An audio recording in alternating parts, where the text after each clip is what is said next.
So last year, Rosh Hashanah, because of COVID, I didn't daven in a shul. I davened in a tent and davened outside. All the minyanim had to daven outside.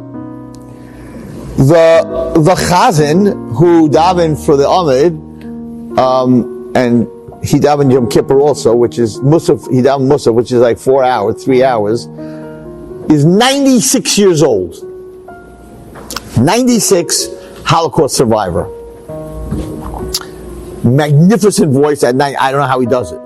He got a power. He's 96 years old. A beautiful voice, and not like a powerful voice. I'm very proud that he's still a chazan. He was a chazan in the Holocaust when he was 13, I think, something like that. Anyway, I'm very into talking to Holocaust survivors because I deal a lot with survivors of abuse. And what was more abusive than the Holocaust? So I like to pick their brains to understand, like, how did you guys make it? Like, how did you go through that trauma and make it? And did you like Hashem? Did you have a relationship with Hashem? Were you angry at Hashem? Did you question Hashem? Because the kids that go through trauma, they get angry at Hashem, they question Hashem. So if I could pick their brains and figure out how they did it, then I could give advice to kids who are going through the same thing. So I'm very into talking to Holocaust survivors. He's a Holocaust survivor. So one day I went over to him, and I was davening in the tent, and it was right after Kiddush, and I said to him, could I ask you a question, and do me a favor, I need an honest answer, because you tell me the truth. If you were an atheist for 10 years afterwards, or you didn't want to talk to Hashem for 30 years, whatever you're going to tell me, I'm not going to go off the derech. Don't worry. But tell me the truth. Don't make like, oh, it was Hashem, Hashem, Hashem. I need to know, you were a young guy, you're a teenager, right? You lost everything. You lost everything. His town was wiped out. No friends left, no family left, nothing. Right? So I said to him, after the war, he came back to his town. He was waiting for his father, his mother, nothing. Aunts, uncles, nothing. Cousins, nothing. Brothers, sisters, nothing. His friends, nothing. They mamish killed the whole town. He made it. But they killed the whole town. He was in I don't know what, he was in a concentration camp, a work camp, all over the place. So I said, did you know that 6 million Jews died when you were in the concentration camp?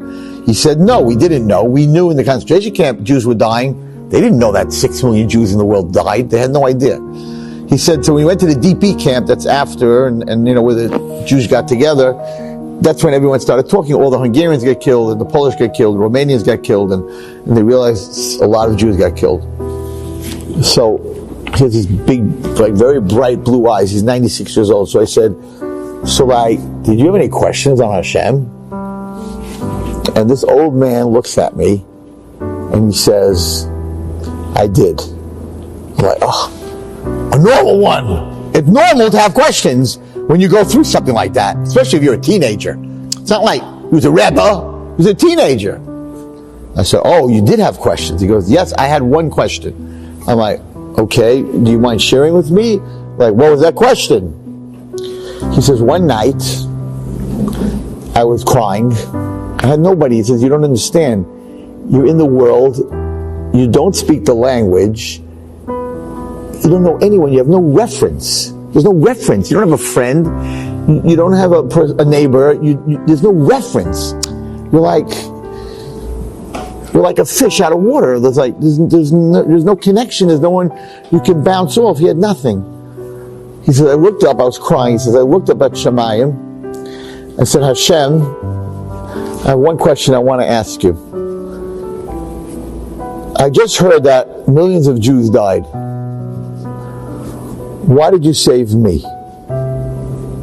Why am I special? What did I do good that you saved me? Not, why did 5 million Jews die?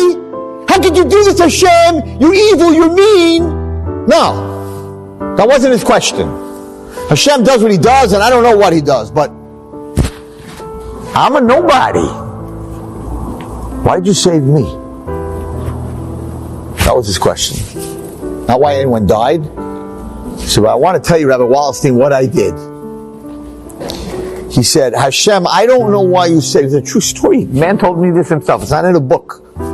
He said, Hashem, I don't know why you saved me. Everyone else in my town died. I don't know why you saved me, but I'm going to tell you something. He was a teenager. He said, Beli neder, when I die, after 120 years, he's almost there, he's at 96, he should live till 120. Now he's 97 this year. He says, when I come to Shemayim, I'm going to have proven to you that you made a good choice. That's what he said.